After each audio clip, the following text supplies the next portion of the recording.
The jet tore across the sky like a wounded bird screaming metal and fire against the perfect blue. Jack Donovan looked up from the fishing line he was untangling, for his son muscle memory already calculating trajectory impact point and survival chances. 10 years since he'd needed those skills. 10 years trying to forget them. Ben's voice came small and confused. Dad, what's that noise? Jack's mind flipped through decision trees, each branch ending with his son safe. Nothing else mattered. The private jet, one engine already gone, the other failing, would hit the water in seconds. 300 yards out near the eastern shore of Lake Clearwater. Stay in the boat. Call 911. His voice calm but leaving no room for argument as he stripped off his jacket, kicked off his boots. Do not leave this boat, Ben. Do you understand me? Ben nodded, eyes wide with fear but steady. The boy had his mother's courage. The water hit Jack like 1,000 needles, shocking his system. He'd forgotten how cold Montana lakes stayed even in summer. His muscles protested, then surrendered to the familiar discipline as he cut through the water with powerful strokes. Behind him, Ben's voice carried across the lake, small but clear, talking to emergency services.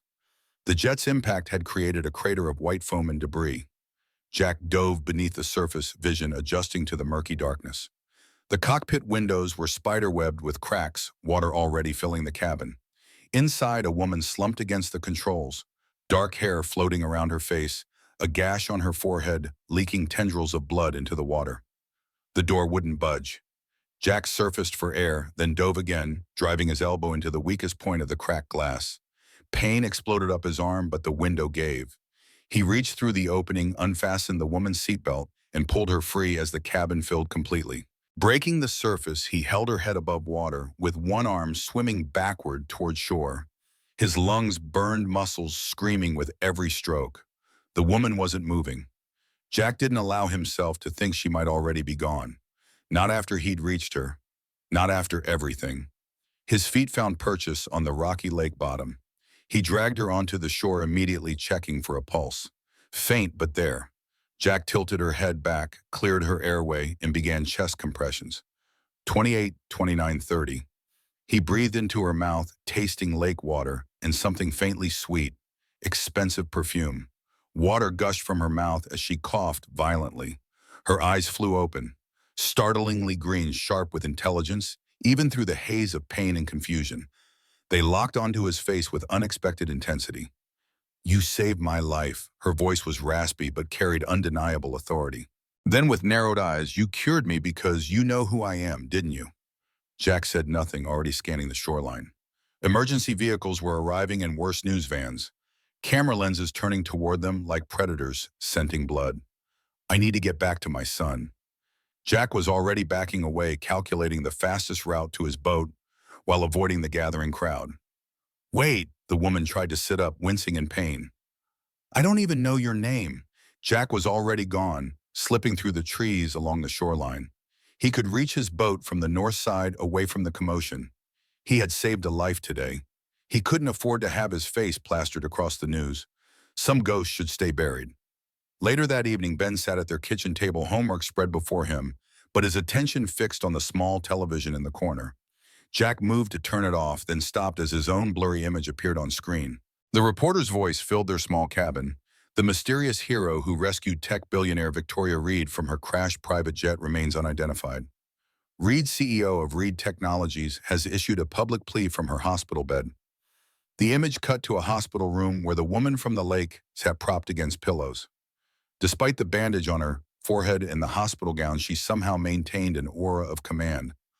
I owe my life to this man. Her green eyes seemed to stare directly at Jack through the screen. If he's watching, I want him to come forward. Not for publicity, but because I need to thank him properly. Jack's stomach nodded. Properly. That meant money attention questions.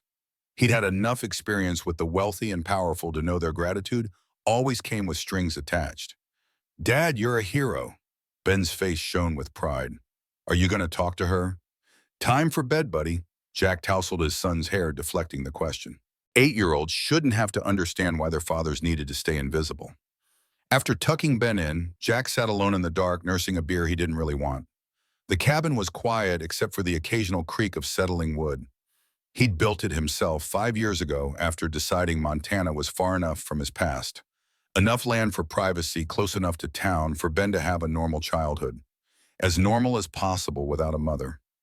Jack moved to his bedroom, knelt beside the bed, and pulled out a locked metal box. Inside lay a Glock 19 3 passports with different names and several bundles of cash. Beneath these, a sealed waterproof pouch containing old photos and a small USB drive disguised as a house key. Insurance, though, using it would mean the end of everything he'd built here. He tucked the box away and checked on Ben, watching his son's chest rise and fall in the peaceful rhythm of childhood sleep. Even after 3 years, Jack sometimes saw Kate in the boy's face so clearly it stole his breath. What would she think of the life he'd made for their son? A life built on secrets and vigilance, always looking over his shoulder. 2 days passed. Jack threw himself into work, finishing a custom dining table for the Henderson family. Woodworking had started as cover something ordinary and respectable to explain his income and occupation. Somewhere along the way, it had become a kind of meditation. The honest relationship between effort and outcome. The way wood forgave mistakes if you knew how to work with its grain instead of against it. People weren't so forgiving. The knock came as Jack was cleaning up his workshop. Ben was at a friend's house for dinner. Small blessings. Jack approached the door cautiously, hand instinctively reaching for the knife in his pocket. A black SUV with tinted windows sat in his driveway. Government plates. The woman from the lake stood on his porch. Victoria Reed. No bodyguards visible, though Jack knew they must be nearby. Her head was still bandaged, but she'd exchanged the hospital gown for a simple black pantsuit that probably cost more than his monthly expenses. Her eyes were the same, too intelligent, too assessing. "Mr. Donovan, may I come in?" She didn't wait for an answer, stepping past him into the cabin. "You're a difficult man to find. Took 3 private investigators." "I don't want money." Jack's voice came harder than intended. "I don't want publicity. I want you to leave and forget you found me." She studied him with clinical interest, like a scientist observing an unexpected experimental result. "You're not afraid of me. You're afraid of what me being here means." She moved to his kitchen table, running manicured fingers along the wood grain. "Beautiful work. You built this." Jack remained by the door. "What do you want Ms. Reed first to thank you? Second, to satisfy my curiosity about a man who would risk his life for a stranger, then disappear without a trace." She reached into her jacket and Jack tensed, but she only produced a business card, placing it on the table. "My private number. If you ever need anything, anything at all, you call. When the day comes that you need help, and that day always comes, Mr. Donovan, you'll have someone who owes you her life. Fair trade, wouldn't you say?" She walked back to the door, stopping so close he could smell that same faint perfume from the lake. "You have a beautiful home and a wonderful son. Ben isn't it, 8 years old, top of his class in science. His mother died of cancer 3 years ago." Jack's blood went cold. His hand moved back to the knife. Victoria smiled, the expression not quite reaching her eyes. "I needed to know who saved me. Don't worry, your secrets are yours. Consider the background check professional courtesy." She stepped outside, then turned back. "I meant what I said about the phone number. Use it if you need to. We all need allies, especially those of us with complicated pasts." She walked to her SUV and was gone before Jack could process what had happened. He locked the door, checked the windows, then slumped against the wall. Heart hammering, she knew. How much he couldn't be sure, but enough to be dangerous. He stared at the business card on the table, then tucked it into his wallet behind Kate's photo. Just in case.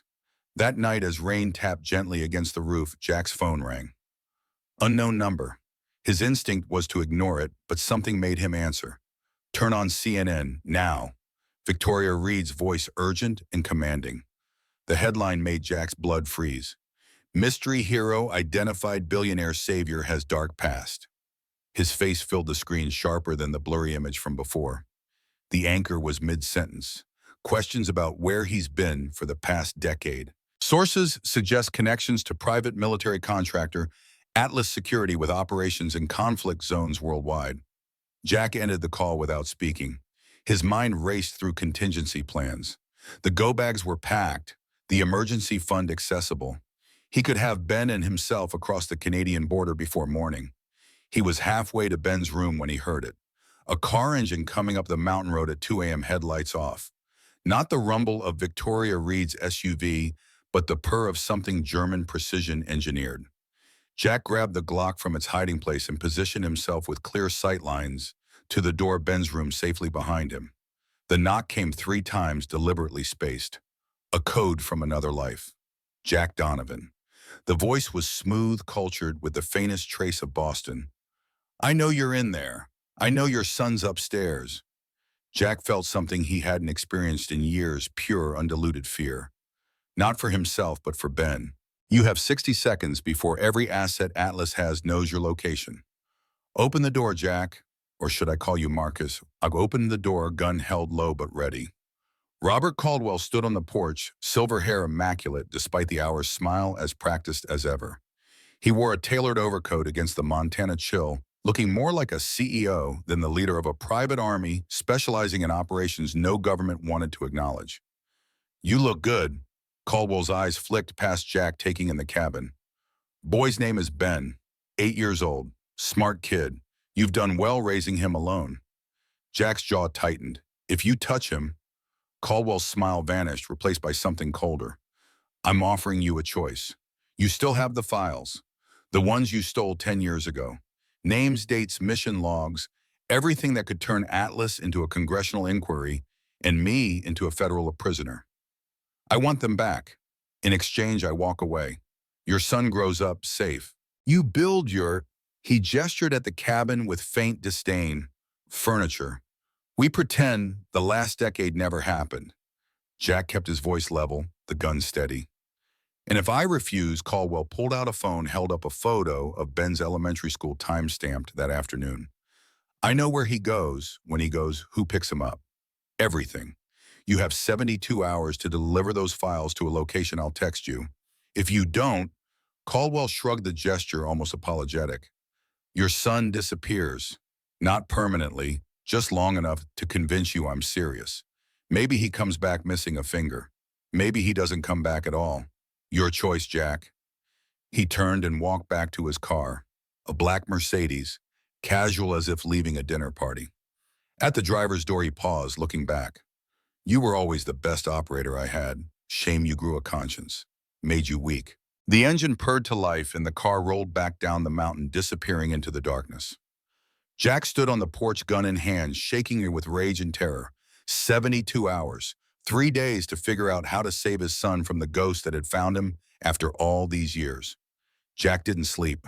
By sunrise, he'd made 3 decisions.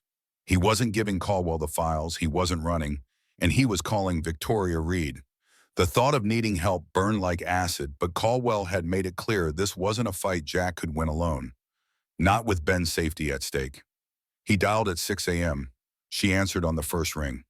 Donovan, I need your help. The words tasted like ashes. Where are you, my cabin? The man who came here last night. He's dangerous in ways you can't imagine. So if you're smart, you hang up and forget you ever met me. Her response came without hesitation. I'm not smart, I'm stubborn. Stay there. I'm coming. She arrived at 9 a.m. in an armored Range Rover, wearing tactical pants and a jacket that probably had Kevlar woven into it. Her security team established a perimeter while she walked into his cabin, surveyed the packed bags, and raised an eyebrow. Tell me everything. So Jack did. He told her about Atlas security, about missions in countries that didn't officially exist on any map, about things they did to keep oil flowing and governments stable. He told her about the village elder Caldwell had ordered him to execute, about stealing the files instead, about running for a decade with a target on his back. And he told her about Robert Caldwell, about the threat, about the 72 hours that were now 63 and counting. Victoria listened without interrupting. When he finished, she was quiet for a long moment, something unreadable flickering behind her eyes. You're not giving him the files, it wasn't a question. No, if I do, he kills me and takes Ben anyway. Those files are the only leverage I have. She pulled out her phone. Then we need a different plan. I have resources. Security teams, legal firepower. Her tone changed, became almost clinical. What's your assessment of Caldwell's capabilities? Jack's laugh was hollow. He'll find us. Caldwell has contacts everywhere. Intelligence agencies, criminal networks. Running just delays the inevitable. Victoria's eyes were sharp. Then what's your play? Jack looked toward Ben's room where his son sat reading headphones on, oblivious to the adult conversation happening 10 feet away. I go after Caldwell first. Take the fight to him before he can come after my son. That's suicide. Maybe. But it's better than waiting for him to come here. I need you to take Ben. Keep him safe while I handle this. You've got security resources places Caldwell can't touch. Will you do that? Victoria studied him for a long moment, then nodded. I'll do better than that. I'll help you. This isn't your fight, Jack wanted to say, but Victoria leaned forward, intensity radiating from her. You saved my life. I told you I owed you. This is how I pay that debt. I've spent 20 years building Reed Technologies. You think I did that by being nice? She smiled, a predator's smile. I've gone to war with hedge funds, hostile takeovers, corporate espionage that would make your mercenary work look like child's play. I know how to fight dirty, and I know people who can help us. Jack needed her money, her connections, her willingness to step into the fire. Okay, but first thing, we get Ben somewhere safe. They move fast. Victoria made calls arranged for her security team to meet them at a private airstrip 2 hours away. Jack sat Ben down, struggled to find the right words. Ben looked at his father with eyes too old for his face. Is this about the man who came last night, heard his car? Jack's chest tightened. How long had his son been awake listening to threats against his life? We need to go away for a little while, buddy. Just until I take care of something. Are we in danger? Ben's voice was small but steady. Jack considered lying, then thought better of it. Yes, but I'm going to fix it, I promise. He pulled Ben into a hug, breathed in the scent of his son's shampoo. There's going to be a plane to take you somewhere safe. Miss Reed's friends will look after you. But not you, Ben pulled back, eyes suddenly wet. You're not coming, I'll come get you as soon as I can. This is something only I can fix. Is it because of what you did before I was born? The question landed like a physical blow. When you were a soldier, Jack froze. How did you know about that? Ben looked down. I found your box once, with the gun and the pictures. There were men in uniforms, and you looked different. Jack closed his eyes briefly, cursing his carelessness. Yes, it's because of that time. But I'm going to make it right, and then we'll be safe, I promise. He squeezed Ben's shoulders. I need you to be brave for me. Can you do that? Ben nodded. Tears streaming now. I love you, Dad. I love you too, kiddo. Jack's voice cracked. More than anything in this world. Don't forget that. They packed quickly, closed Ben's inhaler, the stuffed bear he'd had since infancy but wouldn't admit to still sleeping with. Jack added Ben's science books and his tablet loaded with games that might distract him. Victoria waited discreetly by the door, giving them space for goodbyes that felt too final. The drive to the airstrip was tense, Jack checking the mirrors constantly. They made the airfield by noon, where a sleek Gulfstream waited, engines already running. 4 men in dark suits stood at the base of the stairs, scanning the surroundings with practiced efficiency. They're mine. Victoria nodded toward them. Ex-Special Forces, best in the business. They'll take Ben to my estate in Napa. 24-hour protection. No one gets through them. Jack crouched down, looked Ben in the eye. You're going to go with Miss Reed's friends. They're good guys. They'll take you somewhere really safe, and I'm going to come get you as soon as I can. Okay. Ben's eyes were wet. You promise? Jack pulled him into a hug, trying to memorize the feeling of those small arms around his neck. I promise. I love you, kiddo. I love you too, Dad. Jack let go, watched one of Victoria's security team gently take Ben's hand and lead him up the stairs. His son looked back, once waved, and then he was gone, swallowed by the plane's interior. The door closed, the engines roared, and Jack stood on the tarmac watching the jet climb into the sky, praying he'd live long enough to see his son again. Victoria's hand touched his shoulder. He'll be safe. Jack turned to her, voice low and deadly. He better be. Because if Caldwell gets to him, I'll burn Atlas to the ground and everyone in it. Then let's make sure that doesn't happen. Victoria pulled out her phone. I'm bringing in someone you need to meet. FBI, an old friend from Harvard who specializes in domestic terrorism. If Atlas is operating on U.S. soil, she can help us build a case. Get warrants. Turn this from a private war into a federal investigation. Jack's gut twisted.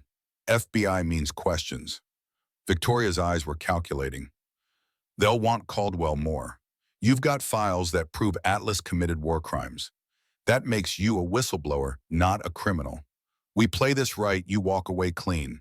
But we have to move fast. They spent the next 6 hours in a hotel conference room laying out the plan. The FBI agent Claire Bennett, mid-40s with the kind of no-nonsense demeanor that said she'd seen the worst humanity had to offer, listened to Jack's story, asked pointed questions, and finally nodded. You've got enough here to open an investigation. But opening an investigation takes time. Warrants judges bureaucracy. Time you don't have. So what do? We force Caldwell's hand, make him think Jack's delivering the files, then ambush him. Bring him in alive. Get him talking. Use his testimony to roll up the rest of Atlas. Claire looked at Victoria. You're going to need serious security for this. Victoria nodded. I've got security. She looked at Jack. What about the files? Jack pulled a small flash drive from his pocket. Right here. Everything. Names, dates, mission logs, bank transfers, video footage from helmet cams. It's enough to put Caldwell and half his command staff away for life. Claire reached for it, but Jack pulled it back. Not yet. This is my insurance. Nobody gets it until my son is safe and Caldwell is in cuffs. Fair enough, Claire said. Then here's the plan. When Caldwell texts the location, we set up surveillance.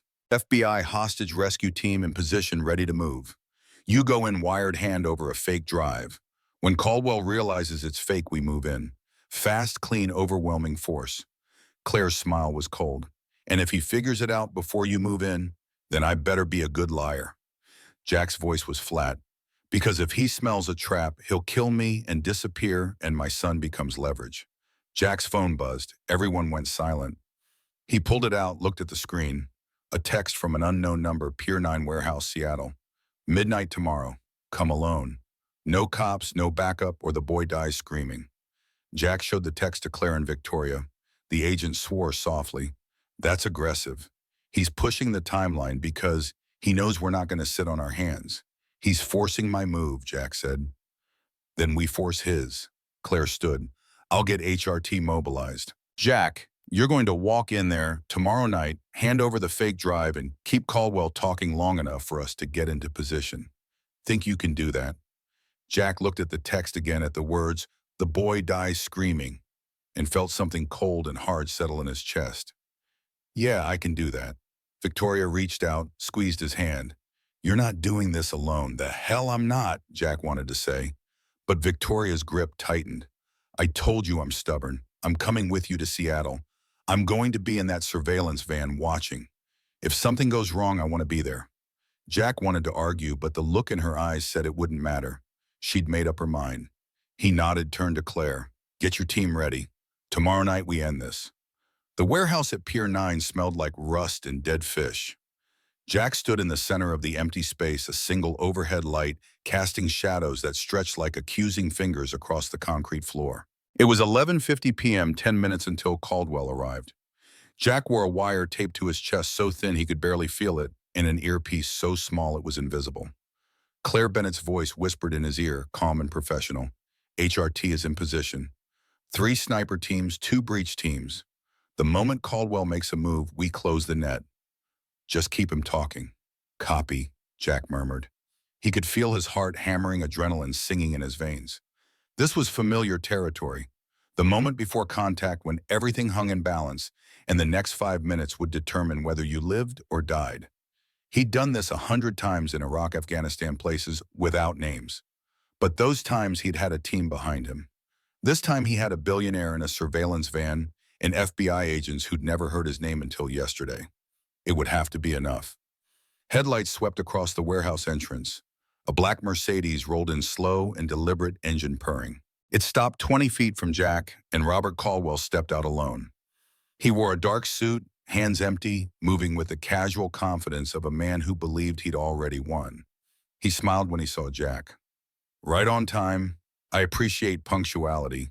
Where's my son? Jack demanded. Safe for now. Caldwell walked closer, stopped just outside arm's reach. You bring the files, Jack pulled the flash drive from his pocket, held it up. Right here. Everything you asked for. Caldwell's eyes narrowed. Toss it to me. Not until you prove my son is alive, Jack said. Caldwell sighed. pulled out his phone, tapped the screen. He turned it so Jack could see. Video footage timestamped 20 minutes ago. Ben sitting in a room Jack didn't recognize, looking scared but unharmed. A man's voice off camera. "Say hi to your dad, kid." Ben waved at the camera, tears on his cheeks, and Jack's chest constricted so tight he thought his ribs would crack. Caldwell pocketed the phone. Satisfied now. "Give me the drive." Jack tossed it. Caldwell caught it one-handed, plugged it into a laptop he pulled from inside the Mercedes. His fingers moved across the keyboard, checking files, verifying contents. Jack watched his face, watched the moment Caldwell's expression shifted from confidence to suspicion to cold, murderous rage. "This is empty." Caldwell's voice was deadly quiet. Yeah, Jack's body tensed for what would come next. Funny how that works. Caldwell pulled a gun, aimed it at Jack's chest. "You think this is a game? You think I won't kill you right here? Go ahead." Jack's voice was steady even though his pulse screamed. "Kill me and you never get those files. They're encrypted, hidden, and if I don't check in with the right person at the right time, they get uploaded to every news outlet, every congressional committee, every international court that would love to put you away. So pull that trigger, see what happens." Caldwell's jaw tightened. The gun didn't waver. "Where's your son right now, Jack? You think I can't make that phone call? Have him bleeding out in the next 60 seconds? That footage was fake." Jack took a step forward, closing the distance. "Ben's not with your people. He's somewhere you'll never find him. Protected by people a hell of a lot more competent than Atlas contractors. You lost Caldwell. It's over. Nothing's over until I say it's over," Caldwell said. His finger moved to the trigger, and Jack saw the calculation in his eyes. The moment a man decides killing someone is worth the consequences. Time slowed. Jack's hand moved toward the concealed pistol at his back. Caldwell's finger tightened. Then Claire's voice exploded in his earpiece. "Something's wrong. HRT is reporting radio interference. Someone's jamming the transmission cut out." Jack froze, suddenly aware of movement in the shadows behind Caldwell. Not FBI. Wrong posture, wrong approach, vectors. Shit. Caldwell smiled, seeing the realization in Jack's eyes. "Did you really think I'd come alone, that I'd walk into an FBI trap without a contingency plan?" Three men emerged from the darkness, tactical gear, suppressed weapons. Professional. Jack recognized one of them. Vega, former Delta, now Caldwell's head of operations. The others were new, but moved with the same lethal efficiency. "You forget who trained you, Jack." Caldwell's smile widened. "I taught you to always have a backup plan. My men have already neutralized the FBI surveillance. Frequency jammers, signal intercepts, basic counterintelligence." He shook his head in mock disappointment. "You've gone soft." In the distance, Jack heard the faint pop of suppressed gunfire. His mind raced through options, each worse than the last. Claire and her team were walking into an ambush. Victoria was in danger, and here he stood, outgunned and exposed. "Where's the real drive?" Jack Caldwell's voice hardened. "Last chance before this gets unpleasant." Movement flashed at the corner of Jack's vision. A figure in the rafters, then another by the eastern entrance. Not Caldwell's men. Different equipment profile. One of them hand-signaled 3 fingers, then a closed fist. 3 seconds. Jack stared at Caldwell, let his shoulders slump in defeat. "It's in my boot." Hidden compartment in the heel. As Caldwell's focus shifted downward, Jack dove to the side. The warehouse exploded with sound and light. Flashbang grenades detonating in precise sequence. Jack rolled behind a support column as gunfire erupted, controlled 3-round bursts that spoke of professional discipline. Through the chaos, Victoria Reed's security team engaged Caldwell's men with surgical precision. Jack drew his pistol, searching for Caldwell through the smoke. A figure darted toward the Mercedes, Caldwell making for the exit. Jack pursued, cutting through the warehouse to intercept. He emerged into the night air just as the Mercedes roared to life.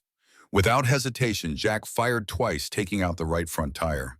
The car swerved, hitting a stack of pallets before stalling. Jack approached cautiously, weapon trained on the driver's door. It flew open and Caldwell emerged, bleeding from a cut on his forehead, but still holding his pistol. "You're persistent. I'll give you that." Caldwell leveled his weapon at Jack's chest. "But this ends now." Movement behind Caldwell. Victoria Reed stepping from the shadows of a shipping container, her own pistol aimed at Caldwell's back. Drop it. Her voice carried the same authority it had when Jack first pulled her from the sinking jet. I won't ask twice. Caldwell froze, then laughed, a sound devoid of humor. Victoria Reed, I should have guessed. You two make quite the pair. I said drop it. Victoria moved closer, eyes cold. Caldwell slowly lowered his weapon, then spun with unexpected speed, grabbing Victoria's arm. The gun discharged, the bullet going wide. Jack lunged forward as Caldwell wrestled with Victoria, using her as a shield. Back off, Jack, Caldwell shouted, pressing his pistol to Victoria's temple. Or the billionaire gets a third eye. Jack stopped weapons, still trained on them both, looking for a clean shot that didn't exist. Let her go, Caldwell. This is between you and me. It was, Caldwell snarled, until she decided to play hero. Now the stakes have changed. Victoria's eyes met Jack's, something unspoken passing between them. Trust me, her gaze seemed to say. Then in a move Jack hadn't anticipated, she drove her elbow backward into Caldwell's solar plexus. As he doubled over, she twisted free, dropping to one knee. Jack had his shot. He fired once, catching Caldwell on the shoulder. The older man went down, gun clattering away. Victoria kicked it further, then retrieved her own weapon. Nice move, Jack said, approaching cautiously, keeping Caldwell covered. Self-defense classes 3 times a week for 20 years. Victoria's breath came fast but controlled. Women in tech don't survive without learning to fight back. Sirens wailed in the distance. FBI reinforcements arriving too late to the party. Caldwell lay on the ground, hand pressed to his bleeding shoulder, eyes burning with hatred. This isn't over. You think you've won? You have no idea what's coming for you, for both of you. Jack knelt beside him, voice low. Where's Claire Bennett? Caldwell smiled through his pain. Ask her partner. Torres was ours from the beginning. You walked into a trap within a trap. Jack's blood went cold. If Torres was Caldwell's man, then the entire operation was compromised. Worse, Torres would know about Victoria's estate in Napa, about Ben. Victoria saw the realization on Jack's face. What? What is it we need to get to Ben? Now, Jack was already running toward Victoria's SUV, dialing the security team at the estate. No answer. Victoria slid into the driver's seat beside him, already making calls of her own. My pilot is standing by. We can be in Napa in 2 hours. Jack stared at the phone in his hand, willing it to ring. Come on, answer. His mind filled with the worst possibilities. Ben taken, Ben hurt, Ben scared and alone, calling for a father who wasn't there. He hadn't protected Kate from cancer. He couldn't fail to protect their son too. The SUV's tires squealed as Victoria accelerated toward the private airfield. Behind them, FBI vehicles converged on the warehouse, too late to prevent what had already been set in motion. Caldwell was down, but not out, his organization still operational. Claire Bennett was missing, possibly dead. And somewhere in Napa, Ben was either safe or in grave danger. Jack checked his weapon mind, already plotting contingencies. If they'd harmed his son, there would be no place on earth Atlas could hide. Not from what Jack would become. At the estate in Napa, Ben Donovan sat in a hidden panic room, watching through security monitors as armed men searched the mansion. Beside him, Sarah, the head of security, maintained calm communication with her team through a secure channel. Ben wasn't crying. His father had asked him to be brave, and brave he would be. But his hands trembled as he clutched the tablet his dad had packed, the screen displaying a simple text message he'd managed to send before they'd rushed to the panic room. They're here, Dad, but I'm safe. I remember what you taught me. I'm being brave. The message showed as delivered but unread. Ben prayed his father would see it soon. Until then, he would do exactly as Sarah instructed and remember everything his dad had ever taught him about staying alive when the world turned dangerous. Because one thing Ben knew with absolute certainty, Jack Donovan always kept his promises. His father was coming for him, no matter what. The Gulfstream jet cut through the night sky, engines humming with precision as Jack stared at the message on his phone. His son was alive, safe at least for now. The knot in his chest loosened fractionally enough to allow clear thought to return. Ben remembered what I taught him. Jack tucked the phone away, meeting Victoria's concerned gaze across the cabin. He's in the panic room with your head of security. Sarah, they haven't been breached yet. Victoria's fingers flew across her tablet, accessing remote security systems. The estate's primary defenses are still operational. Sarah's initiated blackout protocols. No communications in or out except through our encrypted channel. Jack watched Montana disappear beneath them, replaced by clouds illuminated by moonlight. Each minute felt like an eternity, knowing his son was under siege. The familiar sensation of helplessness threatened to overwhelm him. The same feeling he'd had watching Kate deteriorate despite the best medical care money could buy. Not this time. This time he would arrive in time. Victoria's voice pulled him back.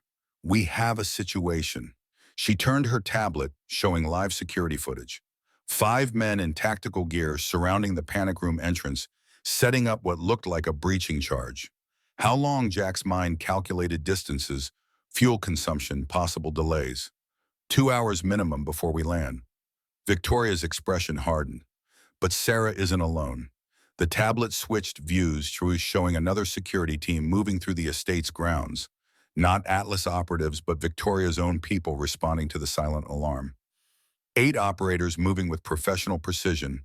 I keep a quick reaction force nearby. Victoria allowed herself the ghost of a smile. Habit from my early days in tech. Too many competitors wanted my prototypes. Jack watched as Victoria's team engaged the intruders, tactical lights cutting through darkness controlled bursts of gunfire. The silent feed made the violence seem distant, unreal, but Jack recognized the brutal efficiency of both sides. The panic room will hold. Jack couldn't tear his eyes from the screen, searching for any glimpse of Ben. It's designed to withstand a direct assault for 12 hours. Biometric locks, redundant air supply communications array, hardwired to my security network. Victoria's confidence faltered slightly, but they shouldn't have found it in the first place.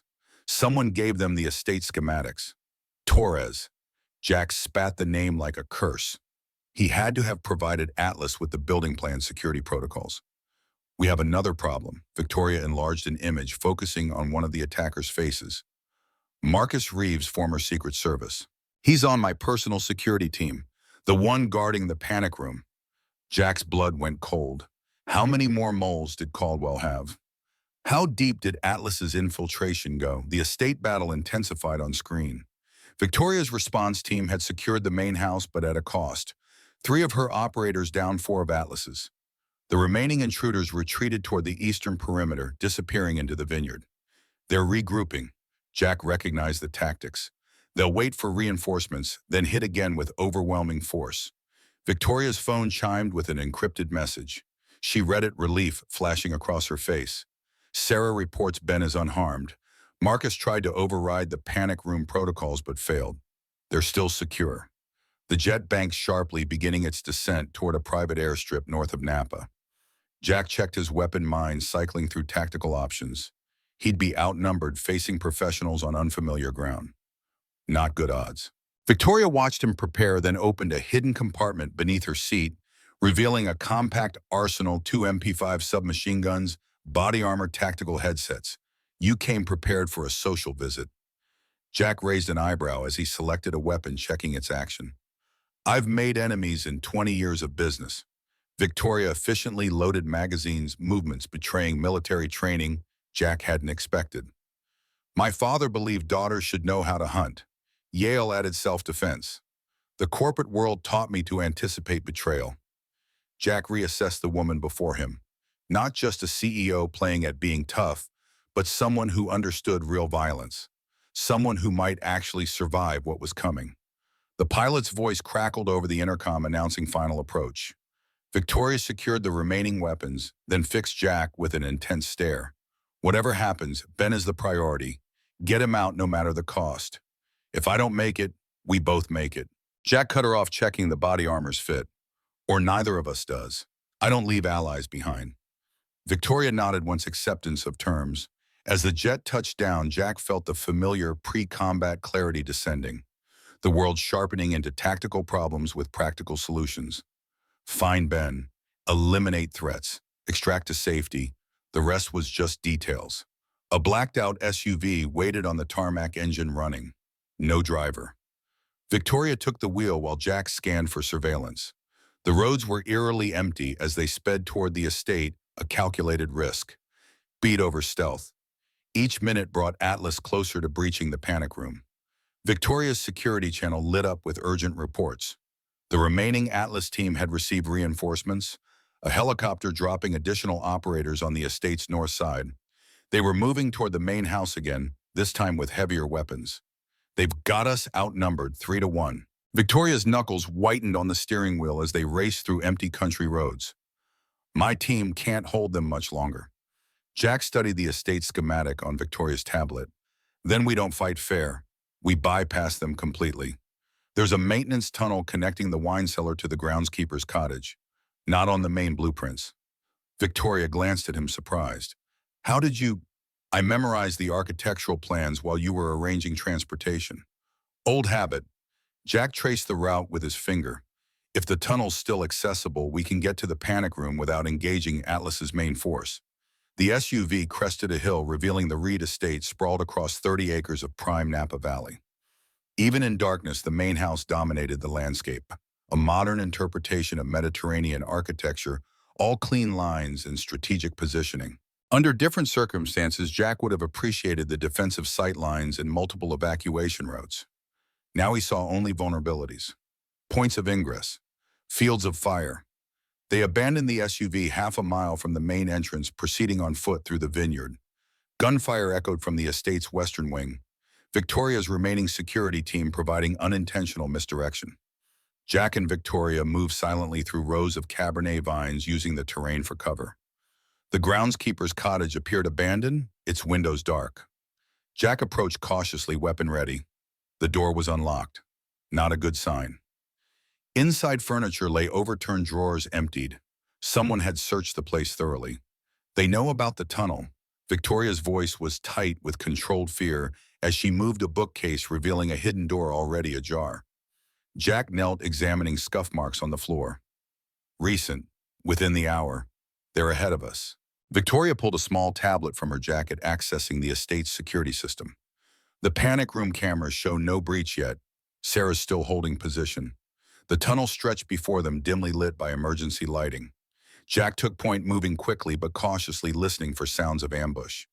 The passage sloped downward, curving beneath the estate's foundations. After 200 yards, they reached a steel door, the entrance to the wine cellar. Jack pressed his ear against the cold metal, detecting faint movements on the other side. He held up 3 fingers, mouthing Atlas. Victoria nodded, switching her weapon to single shot. Jack counted down silently, then threw the door open. 3 Atlas operators turned, weapons rising, but Jack and Victoria had the advantage of surprise. The engagement was over in seconds. 3 controlled shots, 3 bodies on the cellar floor. Jack quickly searched them, collecting communication devices and ammunition. They're using a rotating frequency. Jack examined one of the radios. Military grade. We can track their communications, but not for long before they notice the missing team. The wine cellar connected to the main house through a tastefully hidden door designed to showcase the estate's collection to guests. Beyond lay the central atrium, 30 feet of open space they'd need to cross to reach the corridor leading to the panic room. No cover, multiple angles of fire. Victoria pulled up the security feed again. 2 Atlas operators guarding the panic room entrance, setting up what looked like a plasma cutter to breach the reinforced door. 4 more patrolling nearby corridors. The remaining force still engaged with Victoria's security team on the western perimeter. We need a diversion. Victoria studied the tablet, searching for options, something to draw them away from the panic room. Jack examined the estate's systems, noting the integrated fire suppression protocols. The wine collection is worth, what, 10 million? At least 15. Why, sorry about your insurance premiums. Jack accessed the fire control panel, overriding safety protocols. A controlled detonation in the cellar should trigger alarms across the entire estate. Atlas will have to respond, if only to ensure their own extraction route remains viable. Victoria nodded grimly. Do it. Jack rigged a delayed charge using components from the Atlas operator's equipment. 3 minutes. They retreated to the atrium entrance, waiting as the timer counted down.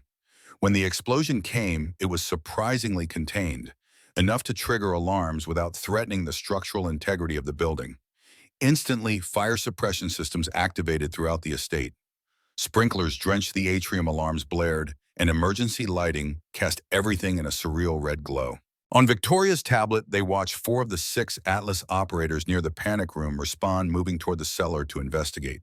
Now, Jack led the way across the atrium, moving fast through spray and noise. They reached the opposite corridor, unchallenged, closing in on the panic room entrance. The remaining two Atlas operators were still focused on breaching the plasma cutter, sending sparks cascading across hardened steel. Jack took the first with a headshot from 30 feet. Victoria eliminated the second before he could respond. The plasma cutter died, its blue flame extinguished mid-cut. Jack approached the panic room door, placing his palm against the reinforced metal. "Sarah, it's Jack Donovan. Victoria's with me. We've neutralized the immediate threat." For several seconds, nothing happened. Then a series of heavy clunks as the locks disengaged. The door swung outward, revealing Sarah, tall, athletic pistol, still raised cautiously, and behind her, Ben, eyes wide but remarkably composed. "Dad." Ben launched himself forward, nearly knocking Jack over with the force of his embrace. "You came, I knew you would." Jack held his son tightly, relief washing through him with physical intensity. "I promised, didn't I?" He quickly checked Ben for injuries, finding none. "You did exactly right. Exactly what we practiced." Ben stepped back, pride mixing with lingering fear.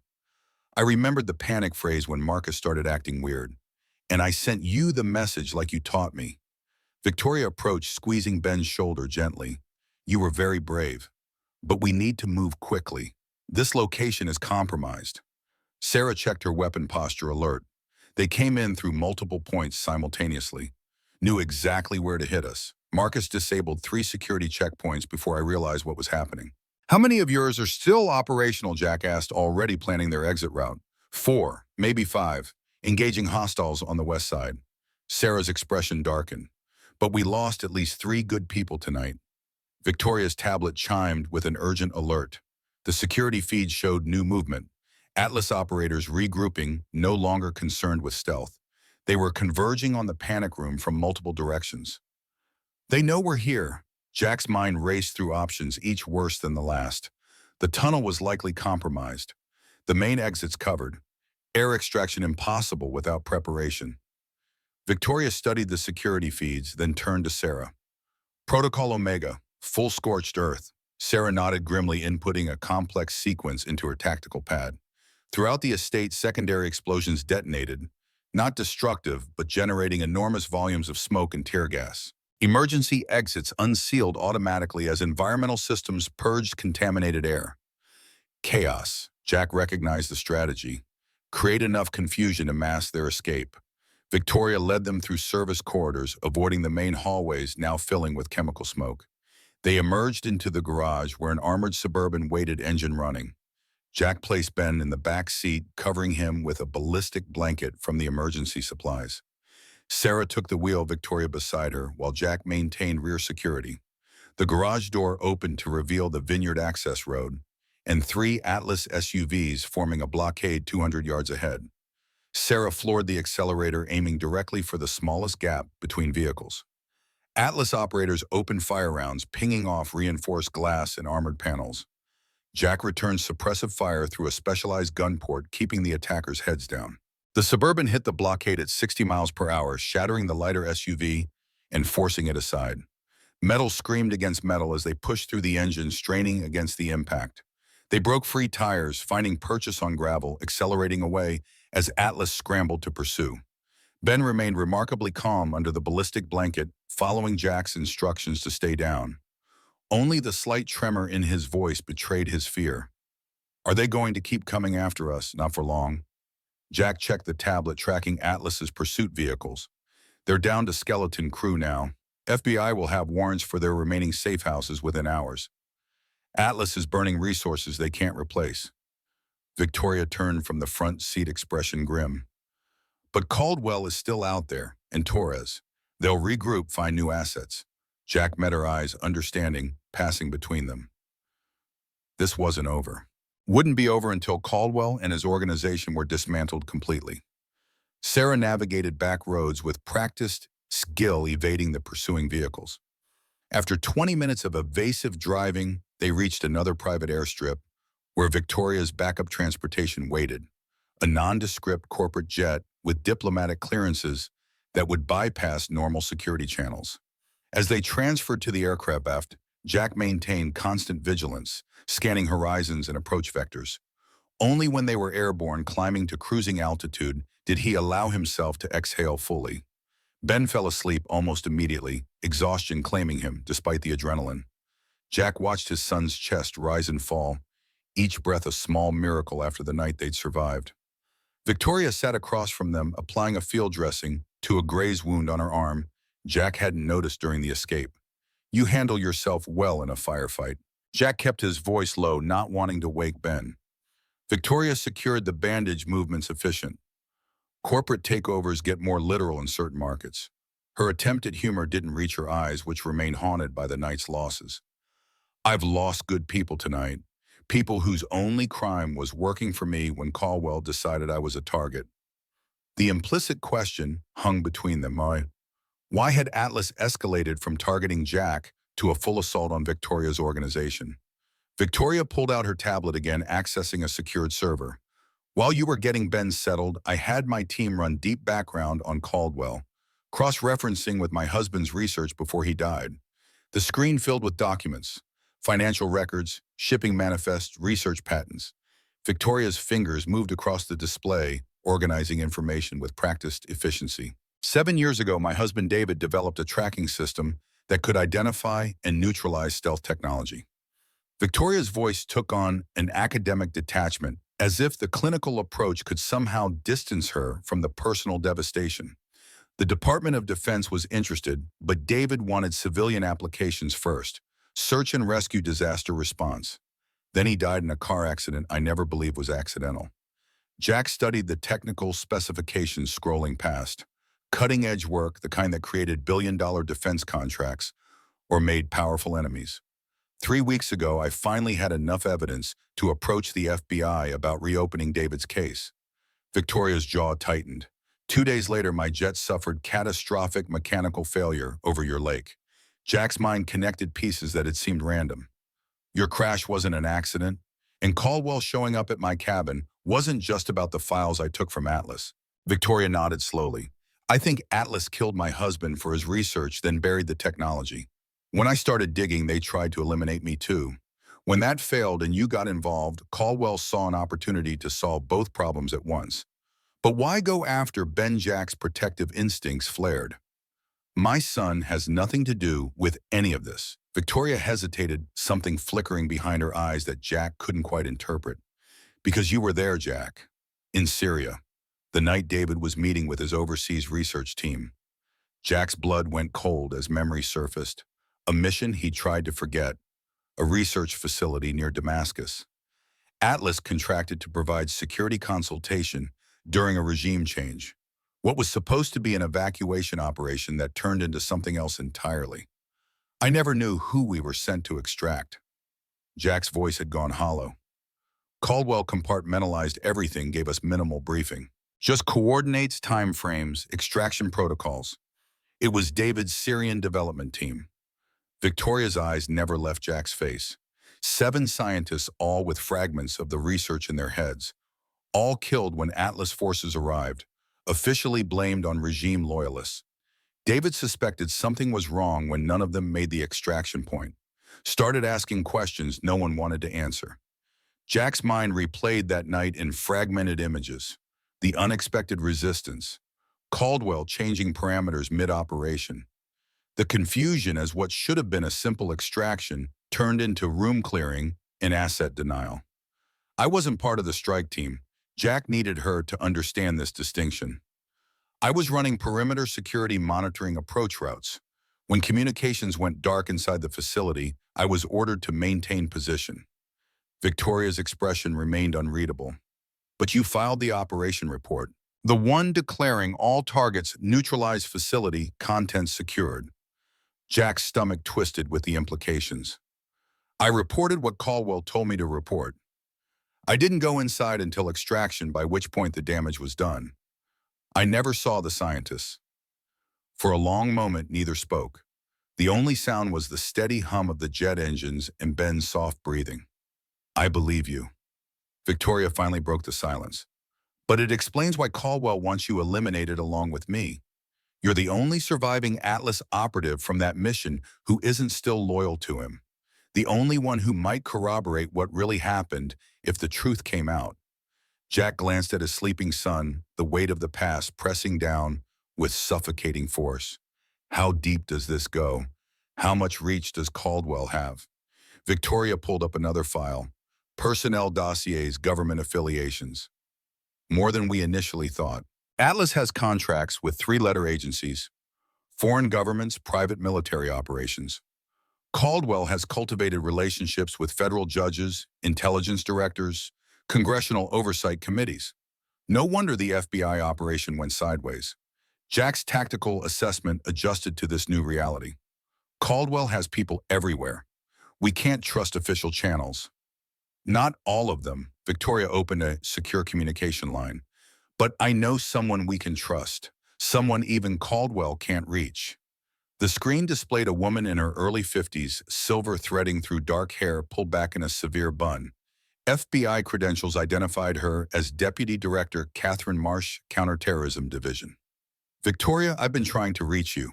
The woman's voice was clipped professional. Claire Bennett has been found unconscious in her vehicle outside Seattle, alive but badly injured. We've moved her to a secure medical facility. What about Torres? Jack leaned into frame. In the wind. Catherine's eyes narrowed slightly, assessing Jack. Along with approximately 20 Atlas operatives we were tracking. They've gone dark, dumped phones, abandoned known safe houses. Classic ghost protocol.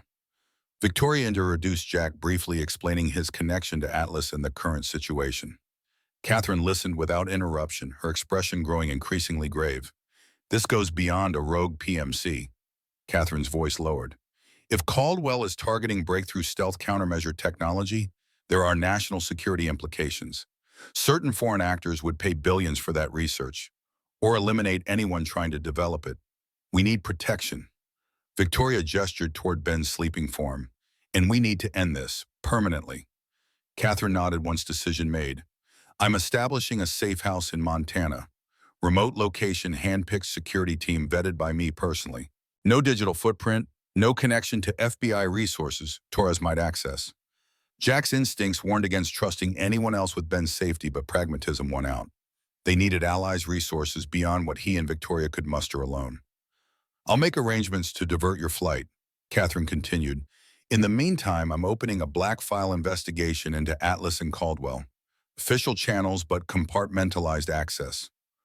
Only people I personally clear. And Torres, Jack pressed. He's seen Ben, knows what he looks like. Top of the manhunt list. Catherine's expression hardened. But Caldwell is the priority. Cut off the head, the rest of the organization will fracture. The communication ended, leaving Jack and Victoria alone with sleeping Ben and the weight of decisions that would determine their survival. Victoria broke the silence first. I never wanted this life for you or Ben. When I came to thank you after the crash, I had no idea I was painting targets on your backs. Jack watched his son's peaceful expression, marveling at the resilience of children. We already had targets on our backs. You just helped us see them in time. The jet banked, gently changing course toward Montana and the uncertain refuge awaiting them. Jack allowed himself a moment of grim calculation. They had survived the first wave, but Caldwell wouldn't stop. The man had resources, motivation, and now a personal vendetta. What about your husband's research? Jack kept his voice low. If Caldwell killed to suppress it once, he'll do it again. Victoria's hand moved unconsciously to a thin chain around her neck, a simple gold wedding band hanging from it. David wasn't just brilliant, he was paranoid. Trust issues that used to drive me crazy. She pulled out a small key attached to the chain. After the Syria incident, he fragmented his research across multiple secure servers. Physical keys, air-gapped systems, distributed access protocols. No single person had everything, except you. Jack recognized the significance of the key. You've been rebuilding it, not rebuilding, completing. Victoria's eyes took on a fierce intensity. For 7 years, I've been gathering pieces following David's breadcrumb trail. 3 weeks ago, I finally assembled enough to understand what he'd created and why someone would kill for it. The implications settled between them. Not just a widow seeking justice, but a technological sword of Damocles hanging over Caldwell and whoever he was protecting. If we go public with this, we'll have more enemies than just Atlas. Jack thought through the consequences. Foreign intelligence services, defense contractors who'd lose billions, Government officials implicated in the cover-up. Victoria's smile held no warmth. Why do you think I built one of the largest private security forces in the tech industry? I've been preparing for this fight for 7 years. The jet continued through darkness toward Montana, carrying its passengers toward a confrontation years in the making. Jack closed his eyes briefly, not to sleep, but to center himself. When he opened them, his decision was made. I'll help you finish this. For Ben, for your husband, for everyone Caldwell has hurt. But we do it my way, controlled, precise, with contingencies for when things go wrong. Because they will. Victoria extended her hand, the gesture formal, despite the blood and grime still marking her skin from the night's battle. Partners. Jack clasped her hands, sealing the pact. Satan. Partners. As dawn broke over the mountain ranges, Ben stirred, blinking awake. He looked around, momentarily confused by the unfamiliar surroundings, then relaxed as he saw his father. Where are we going? Somewhere safe. Jack smoothed his son's hair, buying time to find words an 8-year-old could understand. Then we're going to make sure the bad people can't hurt anyone else. Ben studied his father's face with unsettling perception. Like you did before, in your old job, Jack hesitated. Truth warring with protection, something like that. But different, too. This time we're doing it the right way. Ben nodded, accepting this with the simple faith of childhood. His next question, however, cut to the heart of everything. Will we still have to run after? Or can we go home? Jack exchanged glances with Victoria, seeing his own determination reflected in her eyes. When this is over, buddy, we won't have to run anymore. That's a promise. The jet began its descent toward a private landing strip nestled in Montana wilderness. Below, a secure compound waited, surrounded by pristine forest and staffed by Catherine's most trusted agents. A temporary fortress while they prepared for war. Against the window, Ben pressed his palm to the glass, watching the landscape approach. Jack placed his hand over his son's smaller one, the gesture containing everything he couldn't express. Protection, determination, love fierce enough to burn the world if necessary. Victoria observed them silently, her own resolve hardening. She had lost her family to Caldwell's machinations. She wouldn't let it happen to someone else. Not again. Not while she had breath and resources and the burning clarity of purpose that had sustained her through 7 years of grief. As the wheels touched down, all 3 passengers shared the same unspoken thought: one way or another, this would end soon. The only question was, who would be left standing when it did? The Montana safe house sprawled across 40 acres of pristine wilderness, its defenses concealed beneath rustic architecture and natural landscaping. To casual observation, it appeared to be nothing more than an upscale hunting lodge. Only the occasional glint of surveillance equipment and the 2 regular patrol patterns of groundskeepers betrayed its true purpose. Jack stood at the bedroom window, watching Ben explore the property's edge, under the watchful eye of an FBI protective detail. 3 days had passed since their narrow escape from Napa. 3 days of relative safety planning and increasing restlessness. Victoria entered the room silently, her footsteps betraying her training, or perhaps revealing what had always been there beneath the corporate polish. She carried a secure tablet displaying Deputy Director Catherine Marsh's stern expression. "We've located Torres." Catherine's voice was clipped efficient. Facial recognition caught him at a private airstrip outside Phoenix. He boarded a chartered flight to Washington, D.C. Jack studied the grainy surveillance image. "Alone appears so. We've tracked the flight to a private hangar at Dulles." Catherine's frown deepened. "But we've got a complication. The hangar is registered to Senator James Harrison." Victoria exhaled sharply. "Senate Intelligence Committee and major defense contractors supporter." Catherine nodded. "Atlas does significant black budget work through shell companies connected to Harrison's campaign donors." The implications hung in the air. Not just a rogue PMC, but political protection at the highest levels. Jack's tactical assessment darkened further. They weren't fighting a single organization, but an entrenched system with nearly unlimited resources. Torres is meeting his handler. Jack's mind pieced together the operational pattern. Getting new instructions, probably a secure communication channel to Caldwell, or delivering something Caldwell needs. Victoria set the tablet on the desk, the gesture deliberate, controlled. "Something from my husband's research they recovered during the Napa attack." Catherine's voice sharpened. "What exactly would that be, Ms. Reed?" For a moment, Victoria hesitated, the weight of 7 years' secrecy visibly pressing against her. My security team recovered Marcus Reeves' body during cleanup. He had a specialized drive with him, one designed to bypass my encryption. She met Jack's eyes briefly. One of mine reprogrammed. He was targeting specific servers. And you didn't think to mention this earlier, Catherine's expression hardened. I needed to verify what was taken first. Victoria's tone matched the deputy director's. It was a fragment of David's original stealth detection algorithm, not enough to reconstruct the complete system, but enough to prove the concept's viability. Jack watched the two women measuring each other, recalibrating trust. Catherine broke the silence first. This changes things. If Torres is delivering proof of concept to Harrison, they'll accelerate whatever Operation Caldwell's been planning. We need to move now before they go completely dark. The screen filled with tactical displays satellite imagery of a remote compound in northern Idaho. According to Claire Bennett's intelligence, this is Atlas's primary training facility. Off-books disguised as a corporate retreat center. If Caldwell's rebuilding his operational teams, they'll stage from here. Jack studied the compound's layout, identifying defensive positions approach, vectors likely response patterns. A frontal assault would be suicide. The terrain favored defenders with overlapping fields of fire and limited approach routes. What's your proposed action?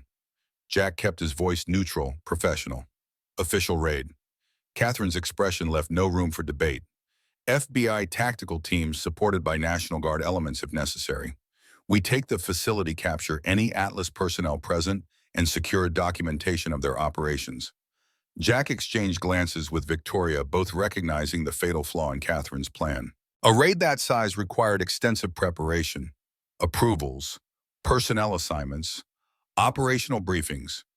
Too many opportunities for Caldwell's inside sources to detect the threat. They'll be gone before your teams arrive. Jack traced alternative approach routes on the displayed map. And you'll burn your credibility if you raid a supposedly legitimate business facility and find nothing.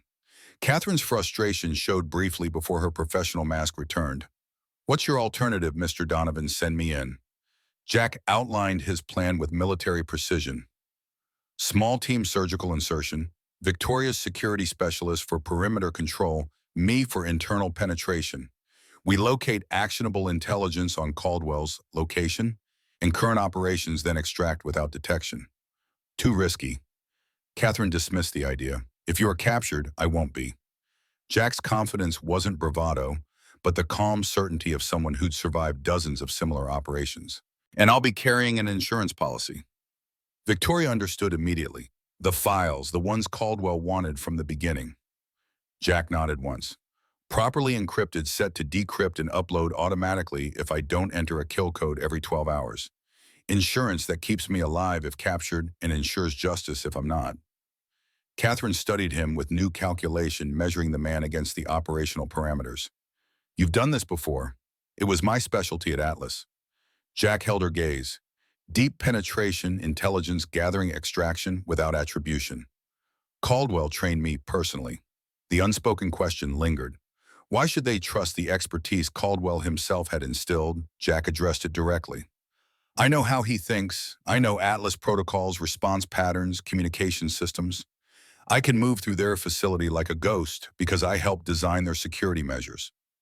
Catherine remained unconvinced. And if this is an elaborate setup, if you're still Caldwell's man, using us to eliminate your own trail? Victoria interceded, her voice carrying unexpected weight. Jack saved my life when he had every reason to remain hidden. He's risked everything to protect his son. I trust him with this mission. With my life. The statement hung between them, momentum shifting subtly as Catherine reassessed. Finally, she nodded once decision made. 48 hours. My tactical teams will be positioned nearby as backup, but dark until you signal. If you're not out by the deadline, we come in regardless of consequences. Jack accepted the terms with a single nod. Victoria's security specialist, what remained of her trusted inner circle after the Napa attack, would arrive within hours. Preparation would take another day. The operation would launch at 0200, 2 days hence, under cover of darkness and an approaching storm system. As Catherine's image disappeared from the screen, Victoria turned to Jack, concern evident beneath her composed exterior. You know this is likely a one-way mission. Jack moved to the window again, watching Ben, who had discovered a family of deer at the forest's edge. The boy's delight was visible, even at distance, his arms gesturing enthusiastically to his protective detail. That's why I'm leaving Ben with you if something goes wrong. Jack kept his voice steady despite the weight behind his words. You'll make sure he's safe. Give him the life he deserves. Victoria followed his gaze to the child below. I promise. But it won't come to that. We're going to finish this together. Jack allowed himself a moment of bleak humor. Partners to the end. Partners to the end. Victoria's hand found his, the gesture surprising them both with its naturalness. And beyond, if we're lucky. The moment stretched between them, possibility crystallizing into something neither had been looking for, but both recognized. Then Victoria's phone chimed with an incoming secure message shattering the connection. It's from my R&D division. Victoria's expression transformed as she read professional mask giving way to genuine shock. They've completed the integration sequence David outlined in his research.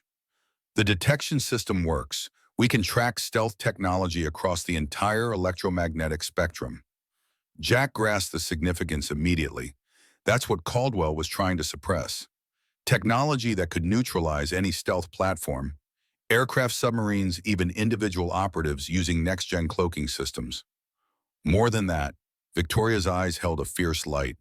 It means I can finish what David started, complete his legacy, and ensure no one can use this technology as a weapon. Their planning accelerated over the next 36 hours. Victoria's remaining security specialists, 4 operatives at salaries with backgrounds in various special forces units, arrived via different routes to avoid detection. Equipment followed through Catherine's secure channels. Jack spent hours memorizing the compound's layout, planning contingencies, rehearsing movements through similar spaces. The hardest moment came the night before departure when Jack sat Ben down for a conversation he hoped his son was old enough to understand. I have to go away for a little while. Jack kept his voice gentle but didn't sugarcoat the truth. To make sure the bad people can't hurt us anymore. Ben's eyes, so much like Kate's, it sometimes hurt to look directly at them, studied his father's face with unnerving perception. You're going after the man who tried to take me. Jack nodded, surprised again by his son's intuition. Yes, to make sure he can never threaten you again.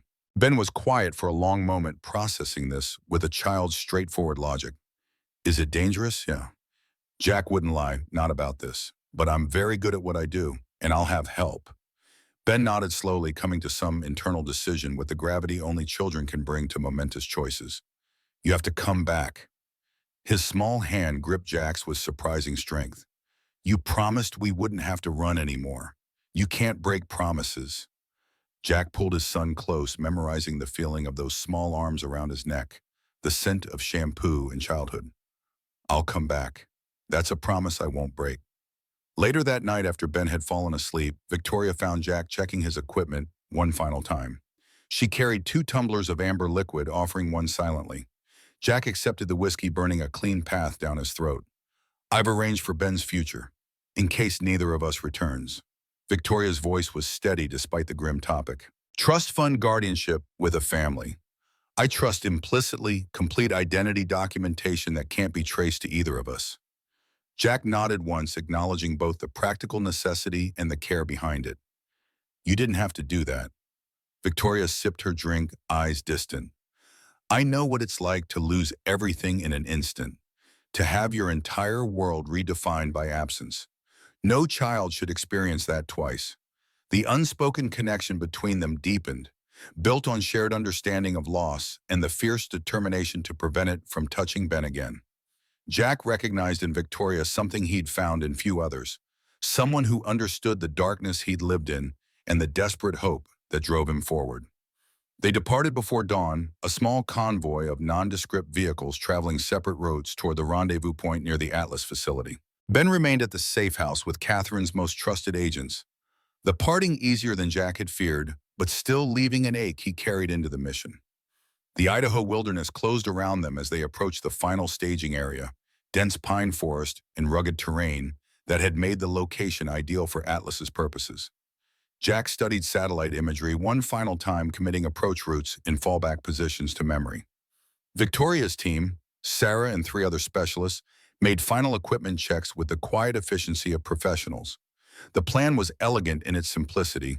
Sarah's team would establish surveillance positions around the perimeter, monitoring security patterns and providing early warning of any response. Jack would infiltrate alone through a maintenance access point, locate the central server room, and extract intelligence on Caldwell's current location and operations. Victoria would coordinate from a mobile command post, maintaining communications and ready to call in Catherine's FBI teams if necessary. 40 minutes to infiltration point. Sarah checked her watch, expression neutral. Weather system approaching from the northwest. We'll have cloud cover and rain within 2 hours. Ideal conditions for extraction. Jack felt the familiar pre-mission calm settling over him, the world narrowing to tactical problems and practical solutions. He caught Victoria watching him, something unreadable in her expression. What Jack continued his equipment check, curious despite himself. I've seen that look before. Victoria's voice carried an unexpected softness. In David's eyes when he was solving a particularly challenging equation. Complete focus like nothing else in the world exists. Jack hadn't expected the comparison to her late husband, wasn't sure how to respond. Victoria saved him the trouble, her professional demeanor returning as she checked the secure communication system one final time. The infiltration began precisely at 0200 darkness and steady rain, providing natural cover as Jack approached the compound's northeastern perimeter. Sarah's team reported minimal guard presence. Skeleton crew as expected for a facility supposedly in standby mode. 2 roving patrols, predictable patterns, automated surveillance systems vulnerable to the signal jammers Victoria's tech team had provided. Jack moved through the security perimeter like a ghost, each motion deliberate, each pause calculated. He'd done this dozens of times for Atlas, slipping into facilities far more heavily guarded than this one. The familiar rhythm of infiltration steadied him. 15 seconds of movement, 30 seconds motionless, constantly scanning for threats. The maintenance access appeared exactly as shown in the blueprints Catherine had provided. A reinforced door with electronic lock sheltered from direct surveillance by a stand of pine trees. Jack attached a specialized decryption device to the control panel, Victoria's voice soft in his earpiece as she guided him through the bypass sequence. Security system accepting the override. Her tone remained professional despite the tension. You'll have 45 seconds before auxiliary systems detect the anomaly. Jack slipped through the door the moment it unlocked, closing it silently behind him. The service corridor stretched ahead, dimly lit by emergency lighting. He moved quickly but cautiously, counting steps, tracking turns. 300 feet to the main building. 200. 100. A guard appeared around the corner unexpectedly, breaking the predicted patrol pattern. Jack froze, then melted into the shadows of a recessed doorway. The guard passed within 3 feet, radio crackling with routine check-ins. Jack waited until the footsteps receded, then continued toward the central server room. The facility's interior layout matched the plans exactly. Atlas's obsession with standardization working against them. Jack located the server room on the second floor, accessed through a security door requiring biometric authentication. Another piece of Victoria's specialized equipment made short work of the security system, fooling the scanner with synthesized credentials. The server room hummed with the sound of cooling fans and processing power. Jack moved quickly to the central terminal, inserting the specialized drive Victoria's team had prepared. Lines of code scrolled across the screen as the system's defenses were systematically dismantled. I'm in. Jack's whisper carried through the secure channel to Victoria, beginning data extraction. Be careful. Victoria's voice remained steady despite the tension. Their system architecture might have changed since your time with them. Jack navigated through the file system with practiced ease, searching for operational plans, personnel deployments, anything that might lead to Caldwell. Most files contain mundane administrative details, supply requisitions, training schedules, maintenance logs. Then he found it, a secured folder labeled Sovereign Strike, access restricted to top-level authorization. The decryption took precious minutes each second, increasing the risk of discovery. Finally, the files opened, revealing contents that made Jack's blood run cold. Detailed operational plans for a coordinated attack on key government facilities. Personnel assignments. Equipment requisitions including specialized explosives and chemical agents. Target packages for senior intelligence officials and military commanders. This isn't just an operation. Jack transmitted images of the key documents to Victoria. It's a coup attempt. Victoria's sharp intake of breath carried clearly through the comlink. The timestamp, these orders were issued 3 days ago, right after Torres met with Senator Harrison. Jack continued downloading files, piecing together the operational framework. Caldwell had been planning this for years, using Atlas's government contracts as cover to position personnel throughout key agencies and military commands. The stealth detection technology would have exposed his embedded operatives, making David Reed's research an existential threat to the entire operation. The final piece fell into place as Jack accessed Caldwell's personal communications. A message from Torres confirming the acquisition of partial Reed materials and a meeting location for final briefing. An Atlas safe house in Northern Virginia, less than 30 miles from Washington, D.C. extraction time. Sarah's voice cut through Jack's concentration. Patrols are converging on your position. Someone tripped an alert. Jack disconnected the drive, pocketing it securely. We've got what we need. Caldwell's location, operational plans, everything. He moved toward the exit, mentally reviewing his escape route.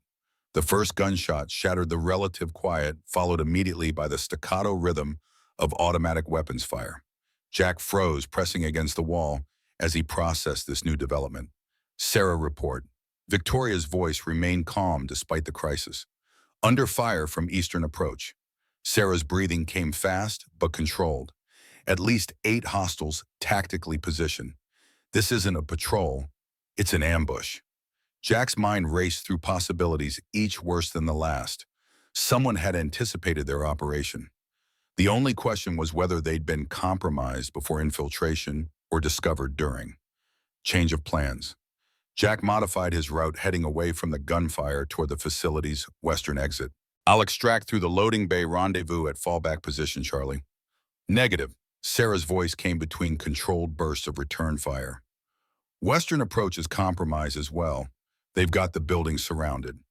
Jack accessed the building's security cameras through the server room terminal, confirming Sarah's assessment. Atlas operators had established a cordon around the facility, methodically tightening their perimeter. This wasn't a random security response. It was a carefully planned trap. Victoria calling Catherine's team. Jack's decision was immediate. We need the FBI tactical units now, already done. Victoria's voice carried the strain of controlled fear. ETA 20 minutes. But Jack, the approaching vehicles aren't wearing Atlas identifiers. They're using federal tactical markings. The implication landed with devastating clarity. Not just Atlas operators, but corrupted federal agents. The infiltration went higher than they'd anticipated, reaching into the tactical teams Catherine had positioned as backup. They're not coming to extract us. Jack watched through security feeds as more vehicles arrived, disgorging armed personnel in FBI tactical gear. They're coming to eliminate us and bury the evidence. Sarah's team was pinned down, unable to reach the command post or extract Jack from the facility. Victoria was isolated, vulnerable if discovered. And somewhere in Northern Virginia, Caldwell was preparing to launch an operation that would destabilize the entire government. Jack made his decision in the cold, clear space combat veterans know too well, where options narrow to survival and mission with a little room between. Victoria, initiate protocol sundown. Get to the fallback position and wait for my signal. Protocol sundown. Their most desperate contingency plan. If Jack didn't make contact within 6 hours, Victoria would transmit everything they discovered to Catherine Marsh and selected media outlets, simultaneously ensuring the information couldn't be suppressed, even if they were captured or killed. Victoria's hesitation was brief but palpable. Jack, there has to be another way. There isn't. Jack's voice left no room for debate. These aren't just Atlas operatives. They're compromised federal agents. We need to assume Catherine's position is compromised as well. The tactical situation deteriorated rapidly as Atlas forces breached the facility's outer doors. Jack moved away from the server room, seeking defensible position with multiple escape routes. The building's northwestern quadrant offered the best options, maintenance areas with access to both the ventilation system and external drainage tunnels. Sarah's team maintained a fighting retreat, buying time with disciplined fire and tactical movement. Jack monitored their progress through security cameras, grimly noting the professionalism of the Atlas operators. These weren't ordinary mercenaries, but elite special operations personnel, likely recruited from the same unit Sarah's team had once served in. Jack reached the maintenance area just as the first Atlas team breached the second floor. He secured the access door, buying precious minutes to prepare his next move. The ventilation system would be expected. The drainage tunnels less so, especially with the approaching storm increasing water flow and obscuring thermal signatures. A familiar voice echoed through the facility's public address system, freezing Jack mid-motion. "I'm disappointed, Jack." Robert Caldwell's cultured tones carried the faintest trace of genuine regret. "You were my finest operator. I taught you everything you know about infiltration, extraction, asymmetric warfare, and yet here you are cornered like an amateur." Jack remained silent, continuing his preparations. Caldwell was attempting to fix his position through voice response, a basic psychological operation taught in Atlas training. "I know you can hear me," Caldwell continued. "I know you've seen the operational plans. Sovereign strike isn't what you think. It's not destruction. It's salvation. This country is rotting from within, corrupted by bureaucrats and politicians who've forgotten what strength means. We're simply cauterizing the wound." Jack accessed the drainage tunnel, lowering himself into the fast-moving water as Caldwell's voice followed him through overhead speakers. "You could still join us. Your skills, your experience. We need men like you, Jack. Men who understand that sometimes the old order must fall for a new one to rise. Think of your son. Think of the world he'll inherit if we don't act now." The cold water rose to Jack's chest as he moved deeper into the drainage system, Caldwell's voice finally fading behind him. The tunnel narrowed, forcing him to wade against the increasingly powerful current. Each step required careful balance, the risk of being swept away, growing with the intensifying storm above. After 20 minutes of grueling progress, Jack reached a junction where the tunnel widened into a larger collection basin. He paused, catching his breath and checking the waterproof case containing the intelligence he'd gathered. Still intact, still secure. A noise behind him, faint splashing too regular to be random water movement. Jack turned slowly, weapon ready to find himself facing Torres. The former FBI agent stood 15 feet away, water swirling around his waist, pistol aimed steadily at Jack's chest. "Caldwell said you'd choose the tunnels." Torres' expression held nothing personal, merely professional assessment. "Said you always picked the route others overlooked." Jack weighed his options. The water and poor lighting made accurate shooting difficult for both of them. Torres had position advantage but was fighting the current. A direct confrontation favored neither. "You betrayed your oath." Jack kept his voice neutral, buying time while searching for tactical advantage. "Everything the FBI stands for." For what money power, Torres's laugh held genuine amusement. "You think this is about money? This is about the future. About strength replacing weakness. The Bureau's been gelded by politicians reduced to paper pushing while real threats go unaddressed. Caldwell offered something better, a chance to actually protect this country instead of just talking about it. By staging a coup, Jack shifted slightly, testing Torres' tracking. By killing innocent people, necessary sacrifices. Torres adjusted his aim smoothly, compensating for Jack's movement. Progress requires bold action. History vindicates the victors, not the hesitant. Jack recognized the rhetoric, Caldwell's philosophy distilled into recruitment talking points. The same justifications Atlas had used for operations that crossed ethical and legal boundaries.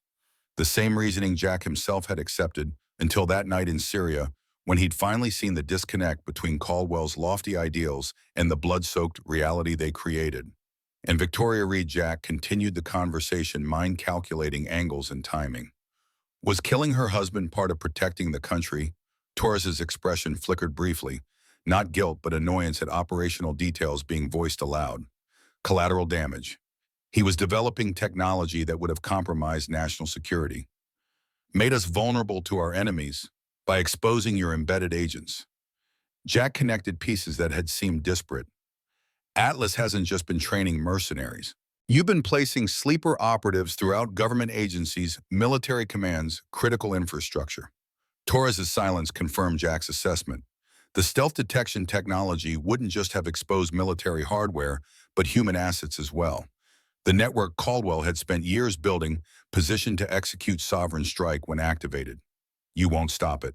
Torres shifted position, seeking better footing in the strengthening current. It's already in motion. Key personnel are in place. Command structures have been infiltrated. By this time tomorrow, the old order falls and a new one rises. Jack made his move as Torres finished speaking, diving sideways into deeper water as Torres fired. The bullet missed by inches, the report deafening in the confined space. Jack surfaced behind a concrete support column, returning fire with controlled precision despite the challenging conditions. Torres took cover as well, both men now locked in a deadly standoff amid rising water and deteriorating conditions. The storm above had intensified, increasing the flow through the drainage system. Within minutes, the basin would flood completely, forcing both men to either retreat or drown. "You're on the wrong side of history," Donovan Torres called over the roaring water. "Caldwell will succeed with or without the Reed research. It's too late to stop what's coming." Jack calculated his remaining options, each narrowing as the water level rose. Direct confrontation was increasingly suicidal. Retreat meant losing Torres and valuable intelligence on Caldwell's operation. Advance meant facing an entrenched opponent with solid position. The decision came with crystal clarity as Jack recognized the one advantage Torres didn't know he possessed. The drainage system's schematics, memorized during mission preparation, included emergency overflow channels designed to divert excess water during major storms. One such channel lay directly beneath Torres's position, separated by a deteriorating concrete barrier, weakened by years of water damage. Jack fired 3 precisely placed shots, not at Torres, but at the weakened concrete supporting his position. The structure collapsed immediately, sending Torres and several hundred pounds of concrete into the overflow channel below. His scream cut off abruptly as the torrent swept him away into the darkness. Jack didn't wait to confirm Torres's fate. The drainage system was becoming increasingly dangerous as water levels approached critical capacity. He moved forward, fighting the current until reaching an emergency access ladder that led to a maintenance hatch half a mile from the Atlas facility. The storm had intensified to near hurricane force, providing natural cover as Jack emerged into the wilderness. No signs of pursuit. The Atlas teams would be searching the drainage system or assuming he had been swept away with Torres. Either way, it bought valuable time. Jack oriented himself, quickly locating the fallback position through landmarks memorized during planning. The journey took over an hour through dense forest and driving rain, each step weighted with the urgency of their discovered intelligence. Sovereign strike wasn't just a threat to government stability, but to the entire democratic system. Victoria waited at the abandoned Forest Service cabin, relief breaking through her professional composure. Jack appeared through the rain. Her security team had suffered casualties.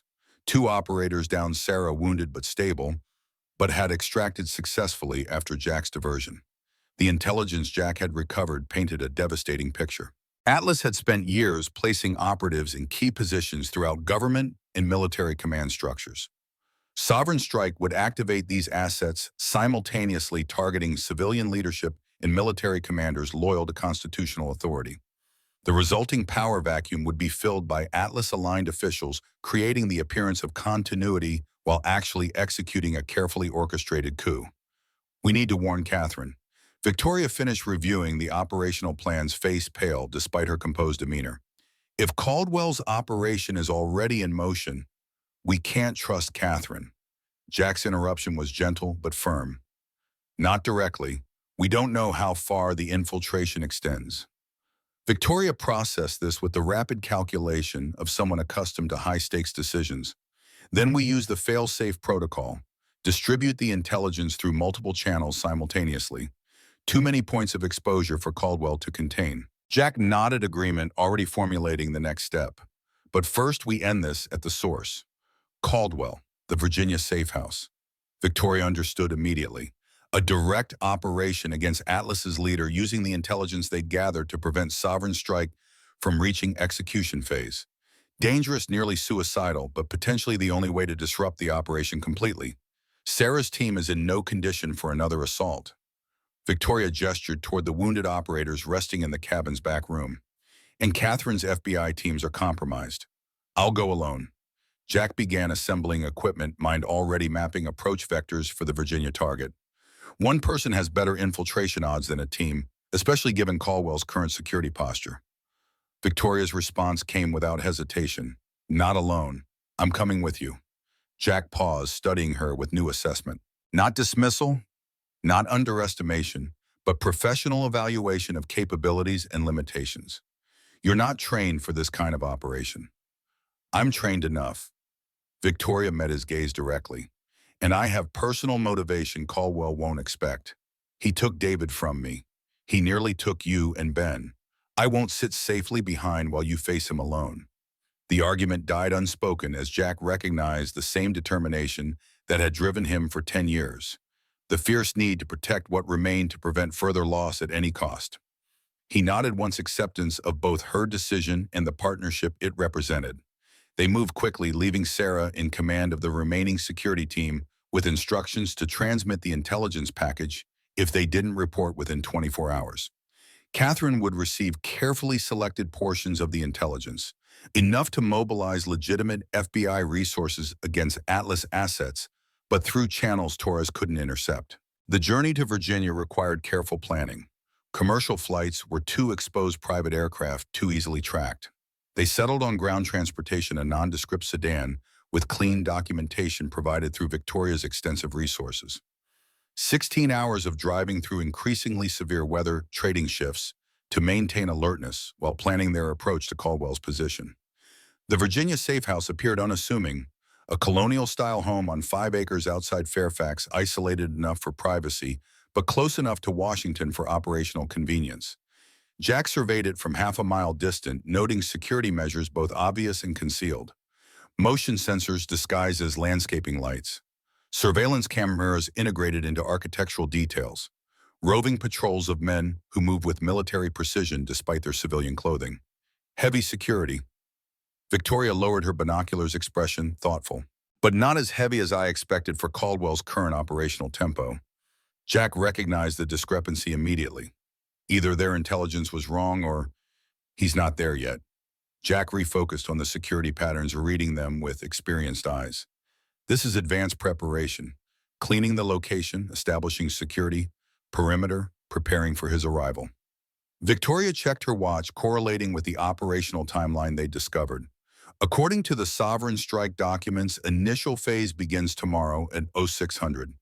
Caldwell would want to be in position at least 12 hours prior, which means he's arriving tonight. Jack calculated approach options, discarding several as too exposed or predictable. We go in ahead of him. Secure position, prepare ambush. The plan developed with methodical precision, each element considered and tested against potential countermeasures. They would enter through the property's rear approach, using the storm as cover for their advance. Victoria would establish overwatch position from the guest house, covering Jack's infiltration of the main building. They would neutralize security, quietly prepare the ambush, and capture Caldwell alive with evidence sufficient to expose the entire operation. As darkness fell, they made their approach through dense woodland bordering the property. The storm provided ideal cover, heavy rain masking their movement and disrupting electronic surveillance. Jack moved with practiced stealth, Victoria following his lead with surprising competence. Her self-defense training supplemented by capabilities she hadn't previously revealed. They reached the property boundary without incident, pausing to observe security patterns one final time before commitment. 2 exterior guards rotating positions every 15 minutes. Interior security visible through windows. At least 3 additional personnel. Sophisticated, but not impenetrable. Jack signaled their advance, moving through the tree line toward the first guard position. The neutralization was swift and silent, a precise chokehold rendering the guard unconscious before he registered the threat. Victoria secured him with zip ties and concealed the body beneath dense shrubbery, her movements efficient despite the adverse conditions. The second guard presented greater challenge. Position exposed sightlines clear to the main house. Jack improvised using a small electronic device from their equipment cache to create a localized power fluctuation.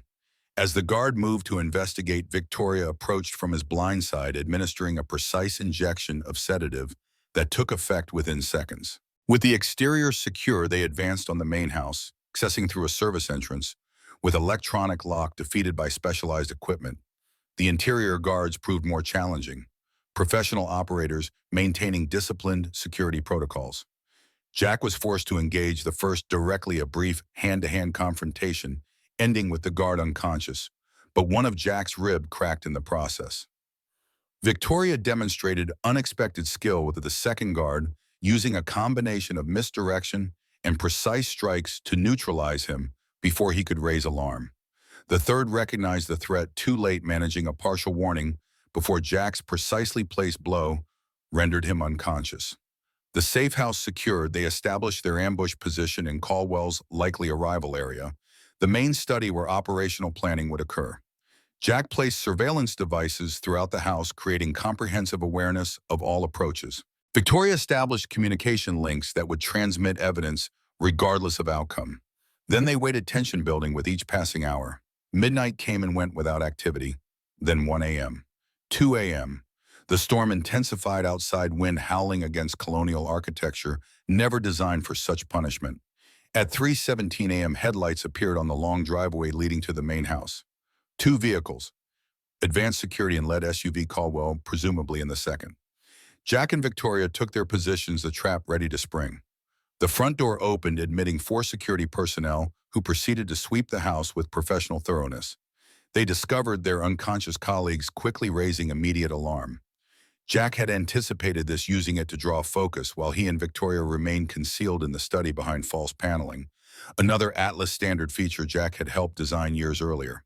The security team initiated emergency protocols, reporting the breach while establishing defensive positions throughout the house. Through carefully placed surveillance, Jack watched their movements, noting the discipline that spoke of special operations background. These weren't ordinary security, but elite operators, likely part of Caldwell's personal protection detail. The second vehicle remained in the driveway, engine running, as the security team completed their assessment. Finally, apparently satisfied the immediate threat had withdrawn, they signaled the all clear. The rear door of the second SUV opened, and Robert Caldwell emerged, moving quickly through rain toward the house's main entrance. Jack tensed, preparing for the moment Caldwell would enter the study. Victoria beside him, weapon-ready expression, calm despite the stakes. They had one chance, one opportunity to end Sovereign strike before it began. Caldwell entered the house accompanied by 2 additional security personnel. He moved directly toward the study, pausing at the entrance to survey the room with careful attention. Even injured and under pressure, he maintained the situational awareness that had kept him alive through decades of clandestine operations. Something's wrong. Caldwell's voice carried clearly to their concealed position. The security rotation is off. Check the house again. As the security team dispersed to execute the order, Caldwell remained in the study doorway, eyes scanning with predatory intensity. Jack recognized the expression. Caldwell sensing danger without yet identifying its source. An instinct developed through years of operations in hostile territory. "I know you're here, Jack." Caldwell stepped fully into the room, seemingly unconcerned with his exposure. "Did you really think I wouldn't anticipate this? That I wouldn't recognize my own tactics used against me?" Jack remained motionless. Victoria beside him, equally still. Caldwell moved to the desk, activating a computer terminal that illuminated his features in harsh blue light. He looked older than Jack remembered from their encounter in Seattle, the wound in his shoulder evidently still troubling him, lines of pain etched around his eyes. "Let me save you some time." Caldwell spoke to the apparently empty room. "Your FBI contact, Deputy Director Marsh, has been detained for questioning regarding unauthorized operations. Your security team in Montana has been neutralized, and your son Ben is currently in protective custody with agents loyal to our cause." Jack felt ice form in his veins, fighting the urge to break cover immediately. Victoria's hand found his in the darkness, steadying, grounding, a warning not to react to what might be manipulation rather than truth. Caldwell continued, apparently satisfied with the reaction his words had generated despite their concealment. "Sovereign strike isn't just an operation, Jack. It's the culmination of 20 years planning, the necessary correction to a system that's lost its way. You've seen the decline, the weakness, the corruption, the surrender of American interests to foreign powers and domestic parasites." He moved around the desk closer to their positions, still scanning the room methodically. "But it's not too late for you. You were always the best, the most adaptable. Even now, you've managed to penetrate our most secure facility, neutralize elite operators, and position yourself within striking distance. Imagine what we could accomplish together, rebuilding this country into what it should be." Jack weighed options rapidly, each more desperate than the last. If Caldwell was telling the truth about Ben, immediate action was necessary. If he was lying premature, movement would sacrifice their advantage. The calculation balanced on a knife edge of probability and consequence. Victoria made the decision for them both, squeezing his hand once before shifting position slightly deliberately, creating a faint noise audible in the sudden silence. Caldwell turned toward the sound expression, sharpening with predatory focus. "Ms. Reed, I wondered if you'd join this ill-conceived operation." Caldwell's voice carried something almost like respect. "Your husband would be impressed by your persistence, if not your judgment." Victoria emerged from concealment weapon trained on Caldwell with rock-steady precision. "My husband would want justice for his murder, for the theft of his research, for the corruption of everything he believed in."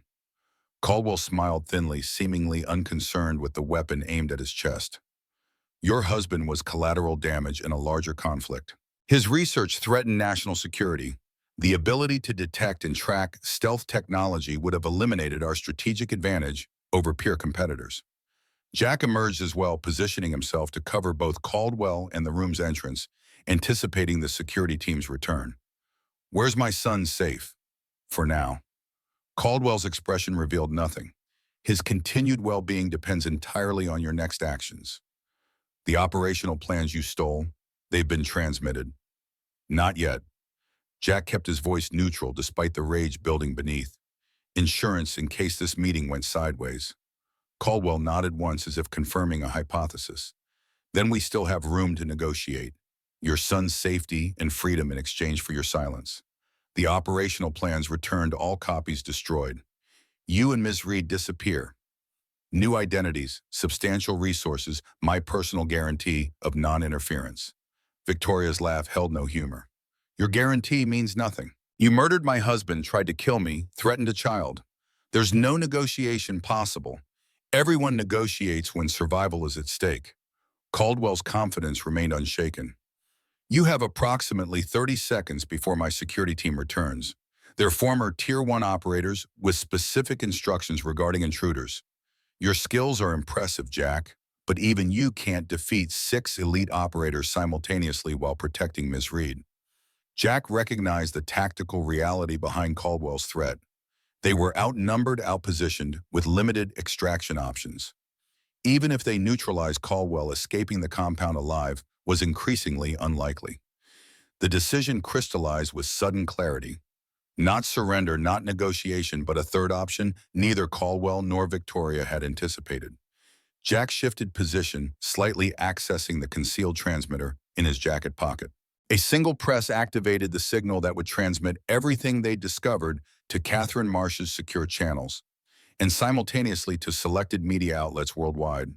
Caldwell recognized the movement, too late, his expression changing as understanding dawned. "What have you done? Ensured that sovereign strike dies with you." Jack's voice carried the absolute certainty of someone who had calculated all variables and accepted the outcome. "Even if your embedded agents activate tomorrow, they'll find their command structure decapitated, their operational security compromised, and federal agencies forewarned." "It's over, Robert." Caldwell's composure cracked for the first time, genuine rage breaking through the cultivated exterior. "You've doomed this country to continuing decay, to weakness and eventual collapse. Everything I've built, everything I've sacrificed, was built on lies and murder." Victoria completed his thought weapon, unwavering. "On arrogance disguised as patriotism. My husband saw through it, Jack saw through it, and now the world will see through it too." Footsteps in the hallway signaled the security team's return. Jack calculated rapidly. 6 operators, multiple angles of fire, limited cover. Survivable odds, but barely. He exchanged glances with Victoria, silent communication passing between them. Whatever happened next, they would face it together. Caldwell saw the exchange, understanding dawning in his eyes. "After everything, after all the betrayal and bloodshed, you found someone worth dying for." His laugh held genuine amusement despite the circumstances. "How disappointingly conventional of you, Jack." The security team appeared at the entrance, weapons raised awaiting Caldwell's command. The moment balanced on a knife edge of possibility, death capture or some third option not yet visible. Jack prepared himself for whatever came next, knowing only that he would not surrender, would not allow Caldwell's vision of America to supplant the imperfect but worthy reality he'd fought to protect. As tension reached breaking point, an unexpected sound cut through the silence. Helicopter rotors approaching rapidly, too close and too precise for coincidence.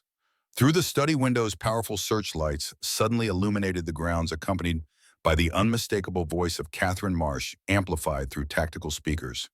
Federal agents, the building is surrounded. All personnel, surrender your weapons and exit with hands visible.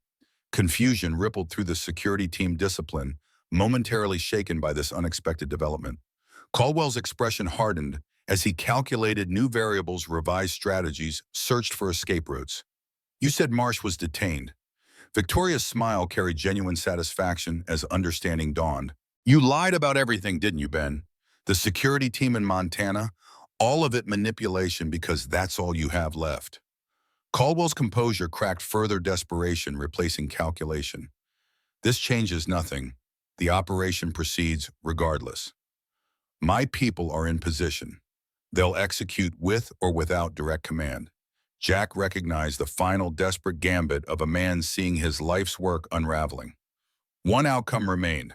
Caldwell would rather die fighting than face justice, would order his security team to resist despite hopeless odds. The resulting firefight would likely kill everyone in the room, leaving critical questions unanswered and key evidence lost. Before Caldwell could give the order, Jack made his move, not toward Caldwell, but toward the nearest security operator. The surprise was complete, Jack disarming the man and using him as shield in one fluid motion. Victoria simultaneously targeted the team leader, her shot precisely placed to disable rather than kill. The momentary advantage was enough for FBI tactical teams to breach the house from multiple entry points, overwhelming the remaining security personnel with superior numbers and positioning. Caldwell, recognizing defeat, reached for a concealed weapon, but found Jack's aim already centered on his chest. It's over, Robert. Jack's voice carried the finality of a eulogy. You lost the moment you threatened my son, the moment you chose power over principle, the moment you forgot that the country you claim to protect is defined by laws, not men. Caldwell's shoulders slumped, the fight draining visibly as FBI agents secured him with tactical restraints. His final words came quietly, meant for Jack alone. You'll understand someday, when the system fails you completely, when everything you've fought for crumbles from within. You'll wish you'd made a different choice today. Jack watched as Caldwell was led away, feeling neither triumph nor satisfaction, only a bone-deep weariness and the pressing need to confirm his son's safety. Catherine Marsh appeared through the tactical chaos, expression grim but eyes conveying silent approval. Ben is safe, Catherine addressed Jack's unspoken question immediately. Atlas never had him. That was Caldwell's manipulation. The Montana safe house remains secure with additional protective details I personally vetted. Relief washed through Jack with physical force, nearly buckling his knees. Victoria steadied him with a hand on his shoulder, her own exhaustion visible beneath professional composure. The intelligence you transmitted saved us, Catherine continued. We've already detained 16 embedded Atlas operatives in key positions. The remaining network is being identified and neutralized. Sovereign strike is finished before it began. In the hours that followed, Jack and Victoria provided formal statements, identified key Atlas personnel from photograph arrays, and connected remaining intelligence fragments into a comprehensive picture of Caldwell's organization. Throughout the debriefing, Jack's focus remained divided. Professional obligations warring with the desperate need to see his son, to confirm with his own eyes that Ben remained safe. Catherine recognized his distraction, finally dismissing him with uncharacteristic gentleness. Go to your son, Mr. Donovan. We can continue this tomorrow. The return to Montana required another 16-hour journey, this time aboard an FBI transport with Victoria beside him. They spoke little during the flight, exhaustion and emotional aftermath creating comfortable silence between them.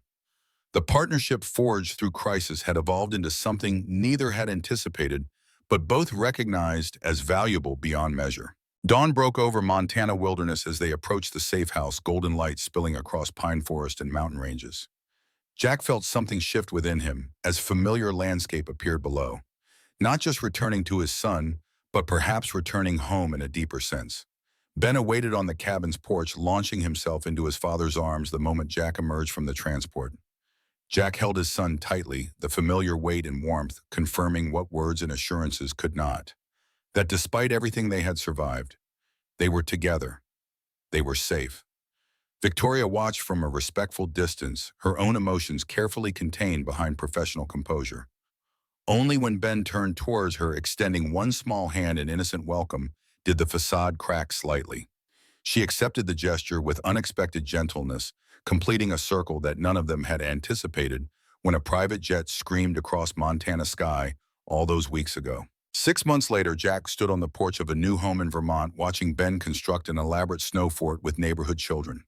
The house, timber and stone built to Jack's exacting specifications, stood on 10 acres of woodland, far from major population centers, but close enough to a small town for Ben to attend school and make friends.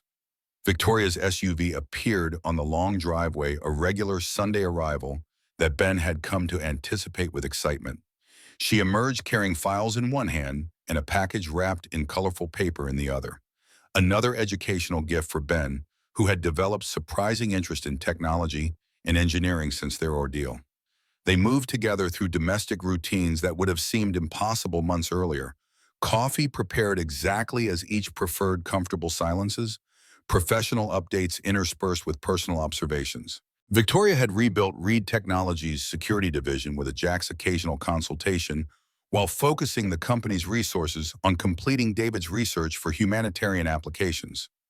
Caldwell awaited trial on multiple federal charges, his organization dismantled through coordinated international operations. Atlas assets had been frozen, operatives identified, and apprehended, political protections eliminated through careful application of irrefutable evidence. The attempted coup had collapsed before activation, its architects facing justice rather than triumph. Later that evening, after Ben had gone to bed, Jack and Victoria sat before the fireplace. The comfortable silence of people who no longer needed constant conversation to feel connected. "I've been thinking about Montana." Jack's voice was thoughtful as he watched flames consume seasoned oak. "About rebuilding there instead of here." Victoria studied his profile, reading meaning behind the simple statement. "Back to the beginning, where we first met." Jack nodded slowly. "I ran there to hide, to disappear. Maybe it's time to return and actually live instead." Ben misses the lake, the fishing. The unspoken question hung between them, neither quite ready to articulate feelings that had developed gradually over months of shared purpose and mutual respect. Victoria answered it indirectly, her decision already made long before Jack raised the possibility. Reed Technologies is opening a research facility in Bozeman, focusing on search and rescue applications of David's technology. I'll need to be there at least weekly to oversee development. Jack's smile contained understanding of what remained unspoken. We could look at properties. Something with enough land for privacy but close enough to town for Ben's school. And with a guest house, Victoria's question carried significance beyond practical considerations. "For when I'm in town for work." Jack met her eyes directly, acknowledging the careful dance they'd maintained since Caldwell's capture. "Or not a guest house, if that's something you might consider." Victoria's hand found his, the gesture natural after months of gradually decreasing distance. "I've been considering it for some time now, just waiting for you to catch up." The fire crackled in comfortable witness as two people who had found each other through violence and loss contemplated a future built on something stronger than shared trauma. Outside, Vermont winter wrapped the house in pristine silence. Inside, possibilities expanded with each passing moment, not erasing the past, but building something new alongside it. A new beginning. Jack's words named what both felt, but neither had fully articulated until now. "For all of us." Victoria's smile held promise rather than certainty, hope rather than guarantee. "The only kind of beginning worth having."